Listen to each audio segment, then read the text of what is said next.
Olá, sejam muito bem-vindos ao nosso Evangelho de hoje. Eu vou fazer a nossa prece agora para a gente começar a nossa palestra. Vai ser eu e o Jaci. Então, pedimos a Deus, a toda a equipe espiritual, que envolva cada um de nós, para que possamos fazer mais uma conversa, mais um Evangelho na noite de hoje. Que assim seja, graças a Deus. Oi, Jaci! Vamos falar um pouquinho do Evangelho no lar?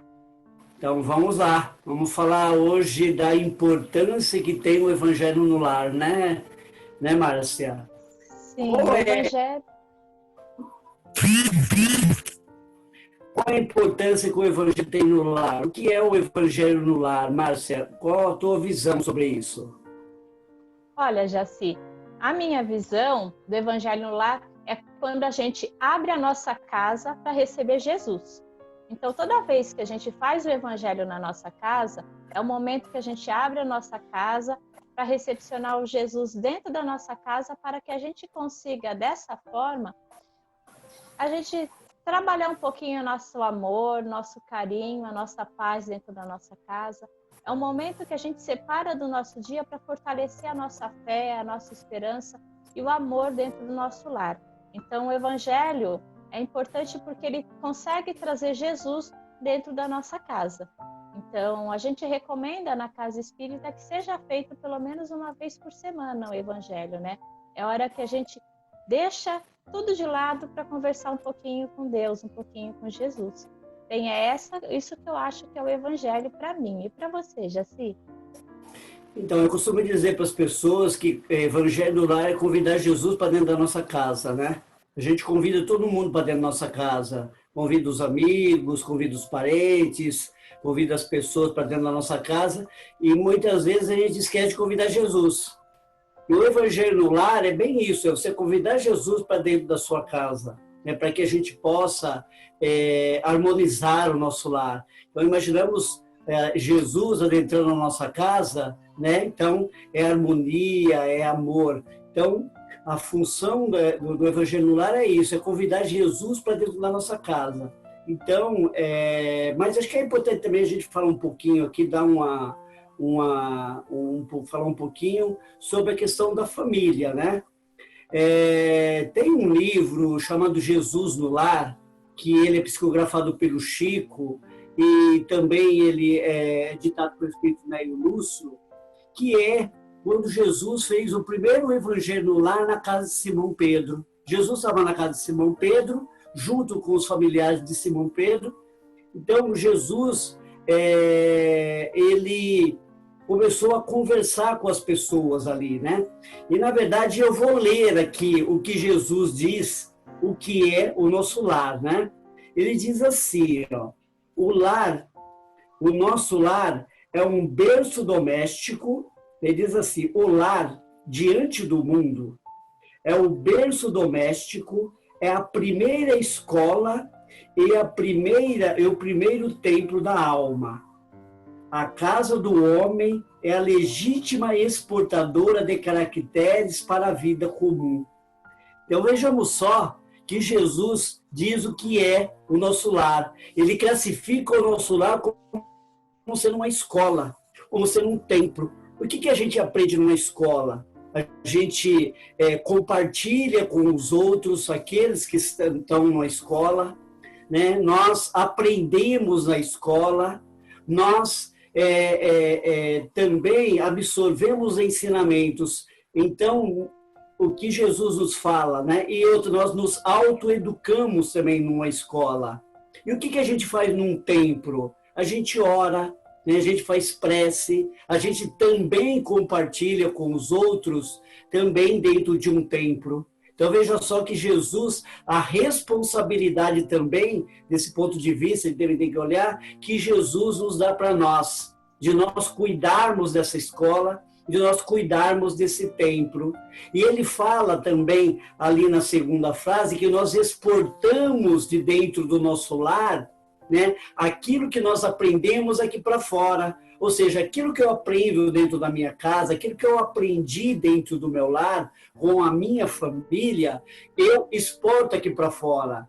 Portanto, se de repente a nossa sociedade não vai lá muito bem, é porque o nosso lar também não vai lá muito bem. Então, nós exportamos aquilo que nós aprendemos, trazemos aqui para fora, no nosso cotidiano, né? Onde nós estamos, no ambiente de trabalho, no trânsito, enfim, por onde nós formos. Ou seja, nós trazemos aquilo que nós aprendemos lá nessa escola e nesse templo. Então, é isso, Márcia. Então, Jesus nos traz uma responsabilidade, acho que como isso também, né? Porque nesse momento, principalmente que nós estamos vivendo, né, Jaci, é um momento para resgatar esses valores, valores de família, valores de religiosidade, espiritualidade, na verdade, não a religiosidade, a espiritualidade, né? Trazer os ensinamentos do Cristo para o nosso dia a dia, né? Então, como você falou sabiamente, nossa maior escola é o nosso lar, porque é difícil a gente conviver diariamente. A gente tinha o hábito de cada um saía para trabalhar, para estudar, cada um tinha a sua vida, e hoje a gente está se vendo mais dentro do nosso lar. E essa forma é da gente começar também a conhecer aquelas pessoas que moram dentro do nosso lar, porque muitas vezes a gente não conhece, né? É tão corrido o dia a dia. E Jesus chama para que a gente faça essa reflexão primeiro na nossa casa. Porque se a gente está com um lar equilibrado, automaticamente, aonde nós estivermos, nós também vamos ter equilíbrio, porque nós vamos sempre ter o nosso lar como nosso porto seguro. Então, não é uma casa só, é um lar, é uma família, que tem que ser todos os dias fortalecido. Então, é para isso também que Jesus nos chama nesse momento do Evangelho no lar, na nossa casa, né? Exatamente. Nós convivemos ali com as pessoas das quais nós temos compromissos. No Evangelho segundo o Espiritismo, no capítulo 4, lá no item 18, os benfeitores espirituais nos falam que nós formamos as nossas famílias por afinidade na espiritualidade, né? Então, nós já viemos a espiritualidade com essa família. Então, aqueles que ali estão conosco, nós já convivemos com eles em existências anteriores, convivemos com eles na espiritualidade, fizemos com eles, né, o nosso planejamento reencarnatório para virmos juntos, para podermos aprendermos juntos, porque nós estamos aqui para aprender, porque somos aprendizes, nenhum de nós está aqui para sofrer, nós estamos aqui para aprender. Né? Então, nesse convívio dentro do lar, é o grande aprendizado que a gente tem. Né? Como Jesus classificou muito bem, né? Que Jesus é extraordinário. Né?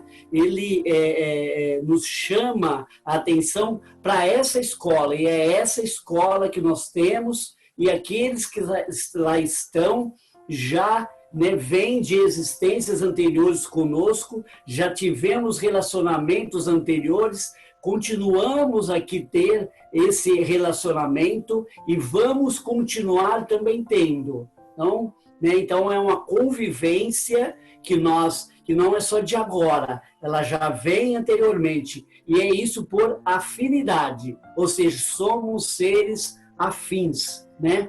É isso. Não é isso, Márcia? Isso, alguns relacionamentos são mais fáceis, né, Jaci? Outros são bem mais difíceis. E esses relacionamentos, eles têm que ser melhorados. A família é o momento da gente conseguir refazer esses laços que muitas vezes no passado eles foram perdidos, né? Então agora nós estamos tendo essa oportunidade de fortalecer esses laços de amor. Então é na família que a gente começa esse exercício. Não adianta eu ser espírita, eu praticar a doutrina espírita fora de casa, com o vizinho, com um amigo, fazer uma caridade, sendo que às vezes no meu próprio lar eu não pratico aquilo que a doutrina nos pede, aquilo que Jesus nos pede, que é o amor, que é a paciência, que é o perdão. Muitas vezes a gente carrega mágoas, né? Que muitas vezes a gente poderia diminuir através da conversa, através da paciência, do diálogo, seria muito mais fácil, né? Então, é importante a gente utilizar os ensinamentos do Evangelho, principalmente no nosso lar, porque se a gente consegue fazer dentro da nossa casa, a gente consegue fazer do lado de fora, né? Com as pessoas, com todos aqueles que cruzam o nosso caminho, né? Exatamente, a gente muitas vezes a gente pratica aqui fora e lá dentro a gente não pratica, né? Você falou num ponto que também lá no que eu citei no capítulo 4, ali no item 18, mais um pouco à frente, ele fala desses parentes difíceis que vêm, né? Que tem dupla finalidade, uma para eles aprender e outra para que uma aprovação para os pais. Então, imaginamos nós que um espírito talvez um pouco desequilibrado, se ele reencarna em um lar desequilibrado. A possibilidade de não dar muito certo a reencarnação dele é grande. Agora, se ele reencarna em um lar mais equilibrado, a chance dele, né, ter mais sucesso na sua encarnação também é maior. Então, quando chegam esses espíritos no nosso lar, é de extrema importância que ele seja acolhido, né? Porque, com certeza, é alguém que tem alguma coisa a ver conosco, é alguém que vem aprender conosco, né? E que nós também aprendemos com ele, porque o lar é isso, né? Precisa a ferramenta que a gente tem dentro do lar, ou seja, em qualquer lugar, na verdade, mas aqui a gente está falando do lar, é o diálogo, né? Tem de um espírita que chama Jerônimo de Mendonça, ele dizia o seguinte, que o homem tem a capacidade de construir uma ponte do tamanho do rio Niterói, mas muitas vezes é incapaz de mover a maçaneta da porta do quarto de um parente, de um filho, de uma filha, para dialogar, para pedir desculpa, para pedir perdão, né? Então é extremamente importante e isso realmente muitas vezes acontece, né? E a gente tem que sempre tomar esse cuidado para que a gente possa cuidar do nosso lar com muito carinho, porque é essa escola e esse templo que nos ensina e que a gente vai aprender. E com certeza, quando nós vamos nesse aprendizado, isso vai refletir em nós lá na frente. Não é isso? É isso mesmo. Daí, Jaci, a gente já falou sobre a importância da família, né? Então vamos falar por que é importante a gente fazer o evangelho no lar.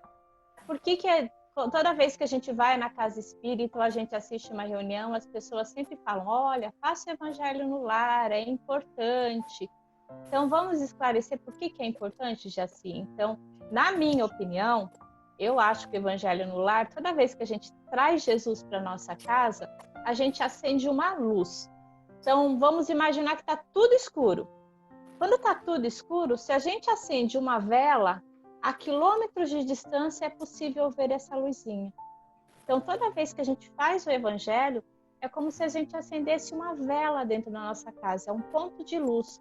Então, esse ponto de luz vai equilibrar o nosso lar, vai equilibrar todas as pessoas que moram conosco, vai equilibrar o bairro onde a gente mora, ou seja, a gente vai colocar energia de amor, de paz, de equilíbrio entre as pessoas que estão conosco, e a luz fica tão forte que ela vai até aos nossos vizinhos, né? E a gente sabe que toda vez que a gente faz o evangelho, a gente faz uma prece, essa prece que a gente faz durante o evangelho, ela consegue ir aonde a gente desejar, para onde a gente manda essas vibrações de amor, ela consegue ir. Então, toda vez que a gente faz o evangelho no lar, a gente está fortalecendo essa fé, essa luz dentro da nossa casa. A gente consegue eliminar as sombras, os pensamentos negativos, as tristezas, as mágoas, e a gente enche o nosso lar de amor, de paz, de equilíbrio, é uma forma da gente conseguir manter o equilíbrio no meio desse mundo tão louco que a gente vive, né? Então, eu acho que a importância do evangelho do lar é isso, a gente fazer essa iluminação na nossa casa, mas a gente praticar também aquilo que o evangelho nos mostra, né? Porque não adianta nada, a gente faz o evangelho mas a gente também não coloca em prática os ensinamentos do Cristo, não é verdade, Jaci? E o que você Sim, acha? sim, é isso mesmo, porque quando a gente faz evangelho no lar, a gente não está só beneficiando o nosso lar. Como você disse, a gente beneficia no entorno também da onde a gente mora, né? O lar das pessoas do qual, né, nós convivemos, né? E a gente traz essa luz para dentro de casa, nós também precisamos mantê-la. E para manter essa luz é o que você falou, né? É o equilíbrio, né? Porque se não tiver o equilíbrio, com certeza, né? O que nos assiste? A luz nos traz os benfeitores espirituais, aqueles espíritos que são afins, né, com aquela luz. E quando nós, um lar desequilibrado, nós atraímos irmãozinhos mais necessitados, que se afinam com aquele desequilíbrio que tem ali dentro do lar. Então, é extremamente importante isso, e a gente precisa sempre, principalmente nós, os pais, sabemos da nossa responsabilidade que nós temos, né? Porque nós somos educadores. E é importante a gente lembrar que educador é aquele que desperta no outro o desejo de se autoeducar. Então, foi isso que Jesus fez com a gente, né? Ele desperta e despertou em nós o desejo de nós nos autoeducarmos. E é isso que nós precisamos também fazer com aqueles espíritos que estão ali na nossa casa.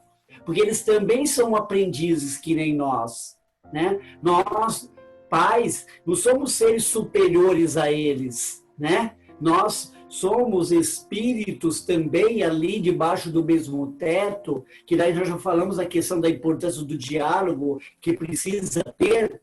Então, todo mundo ali é aprendiz, todos nós estamos aprendendo, e esse aprendizado é para todos, e precisamos daquilo que nós vamos aprendendo e compartilhando com o outro.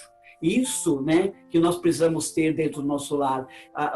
Algumas desavenças tem? É claro que tem, mas nós temos que voltar rapidamente para o eixo central, que é o equilíbrio. Eu sair dele, eu saio, até saio, mas eu tenho que voltar rapidamente para esse eixo central, que é o equilíbrio, que é esse que o Evangelho ele nos proporciona dentro do nosso lar, né? Por isso da importância que a gente diz de fazer o Evangelho no lar. É convidar Jesus para dentro de casa, mas manter ele dentro do nosso lar. Isso é um grande desafio para nós. É algo muito desafiante, muito desafiador para todos nós. Porque a gente sai lá para fora, né, tem os desafios, e quando nós retornamos para dentro do nosso lar, nós deparamos muitas vezes, né, com as coisas que às vezes a gente perde um pouco esse eixo, mas a gente precisa sempre voltar. Evangelho de Jesus dentro de casa, né? O manter ele dentro de casa. Então, ler uma página do Evangelho, assistir um programa de televisão, né, daqueles que nos traz coisas úteis, ouvir uma música que tem uma letra que nos traz coisas úteis, é de extrema importância, porque isso ajuda a manter o equilíbrio do nosso lar, né, Márcia? É verdade, Jaci. Mas daí, acho que algumas pessoas devem ter dúvida, né? Como fazer evangelho? Porque a gente vê as palestras que a gente assiste na rede social, ou quando a gente estava na casa espírita, a gente via aquelas palestras tão bonitas, mas eu não sei fazer isso, como que eu faço o evangelho no lar? É uma dúvida que sempre a gente recebe no atendimento fraterno, né? Como fazer o evangelho no lar? Porque acham que o evangelho é uma coisa muito difícil, mas tem um passo a passo bem fácil, né, Jaci, para a gente estar fazendo.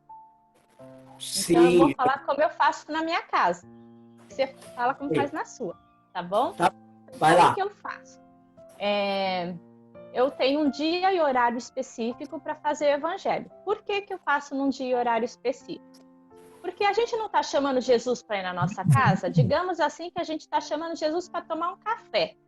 Então, se a gente está chamando Jesus para tomar um café na nossa casa, é num dia e horário, porque ele vai estar planejando de ir na nossa casa naquele horário, né? Então, planeja um dia e horário para fazer o evangelho. De preferência, o horário que todos da família, né? Então, aqui em casa, a gente faz domingo à noite. Então, a gente faz uma prece. Então, nós dividimos as tarefas aqui em casa porque minha família inteira participa. Então, um faz a prece, outro faz a leitura do evangelho, o outro faz e daí faz uma breve explicação e uma prece. Normalmente eu pego meu evangelho está até velhinho, eu abro ao acaso, escolho um trechinho e faço a leitura. Mas um trechinho pequenininho, não precisa ser um trecho grande, um trecho que a gente consiga entender. Daí converso um pouquinho durante um tempo para a gente ver o que a gente entendeu, evitando nesse momento uma grande coisa, gente, porque evangelho é ato de amor. Então vamos supor que saia alguma coisa aqui falando de uma desavença que a gente brigou com o filho na tarde, por exemplo. Daí evangelho é à noite, daí saiu lá ingratidão dos filhos e laço de família. Daí eu vou fazer evangelho e falo pro meu filho: você tá vendo? Olha, não podia fazer isso, você tá vendo, tá escrito no evangelho. Então, vamos evitar fazer qualquer apontamento que vai gerar desconforto. Então, é o momento da gente trazer paz para a nossa casa. Então, vamos apontar os pontos mais específicos do evangelho, tentar deixar esse momento de paz, de tranquilidade. Aí a gente faz uma prece de encerramento, faz as vibrações e uma prece de encerramento. Uma coisa que pode deixar é um copinho de água separado do lado, porque daí na hora que estiver fazendo as vibrações, pede para a equipe espiritual fluir essa água para ela servir de remédio para o corpo físico e o corpo espiritual. Daí cada um pode tomar um pouquinho dessa água e daí a gente encerra o evangelho. Tem pessoas que têm dificuldade de fazer o evangelho sempre no mesmo horário. Então o que eu falo? Lê um pouquinho antes de dormir toda noite, e daí você vai pegando esse hábito, daí uma vez por semana você põe o celular para despertar, para não perder a hora. Então, pelo menos é assim que eu faço na minha casa. E você, Jaci, como você faz? Então, na minha casa, às vezes a pessoa também tem dúvida, né? Nossa, em casa só eu faço. Então, na minha casa é esse caso. Só eu aqui sou espírita, as pessoas não participam do evangelho. Então, eu faço todos esses passos que você faz, prece inicial, leitura, comentário, vibrações e prece de encerramento, eu faço. Tudo isso é eu que faço, né? E às vezes também as pessoas têm uma dúvida, falam, mas eu não tenho evangelho segundo o Espiritismo. Pode fazer com a Bíblia, pode fazer com um livro de mensagem, Emmanuel, André Luiz, enfim, né? A Bíblia é interessante você pegar o Novo Testamento, porque lá que estão os ensinamentos de Jesus, né? Então, por falta de recursos, não é que você não faz evangelho no lar. Ok? É verdade. Jaci, tem outra coisa. Eu tenho um filho pequeno, como que eu faço? Eu ponho ele para fora e daí eu faço o evangelho e depois eu chamo ele para cá. É isso? Ou não? Porque a criança vai ficar falando, vai ficar atrapalhando. O que eu faço com meu filho nessa hora? Criança, ela precisa participar. Tem algumas famílias que elas usam livros infantis, né? Tem alguns livros infantis, ela usa historinhas para criança também, faz o evangelho, né? E paralelo a isso, pega livros infantis de histórias relacionadas à doutrina espírita, tem alguns livros, né, infantis. A criança precisa participar, inclusive da prece, se ela quiser, se ela puder fazer prece, também coloca a criança para fazer. Ela faz parte da família, é um ser que está ali também aprendendo. E ele criar o hábito para que ele possa continuar isso. É verdade, Jaci. E tem um evangelho, é o evangelinho, que é o evangelho com a historinha já apropriada para a criança, né? E a partir do momento, como a gente está falando de família, a partir do momento que a gente coloca as crianças para participarem do evangelho, é o momento que a gente está colocando Jesus na vida deles, né? Então não tem como eles falarem que não sabiam, porque a gente começou desde pequeno. A nossa obrigação como pais, como educadores, é levar Jesus a cada um dos nossos filhos desde pequenininho. Às vezes a prece vai ser simplesinha, mas com certeza vai ser super de coração. Então é importante nesse momento eles estarem juntos com a gente no Evangelho. É isso. Bom, Marcelo, acho que era isso que a gente tinha para falar. Claro que, né, a gente poderia estar conversando mais sobre família, sobre Evangelho no Lar, mas o nosso tempo ele vai se esgotando e a gente vai indo para o final, né? Como se fez, como toda reunião ou palestra espírita começa com uma prece, a gente vai encerrar com uma prece. Então, assim, nós vamos buscando Jesus na nossa mente e vamos, neste momento, agradecer o nosso sentimento e a nossa palavra é uma só: gratidão. Gratidão por tudo, Pai. Ampara-nos cada um de nós, Pai. E muito obrigado por tudo, Pai. Por todas as oportunidades de trabalho e aprendizado que você nos dá. Abençoe a cada um de nós, a cada lar. E assim, Pai, nós te agradecemos. Agradecemos a Jesus, o nosso Mestre, aos benfeitores espirituais que são responsáveis por este trabalho, por esses trabalhos que são feitos. Muito obrigado, Pai. Que assim seja, graças a Deus.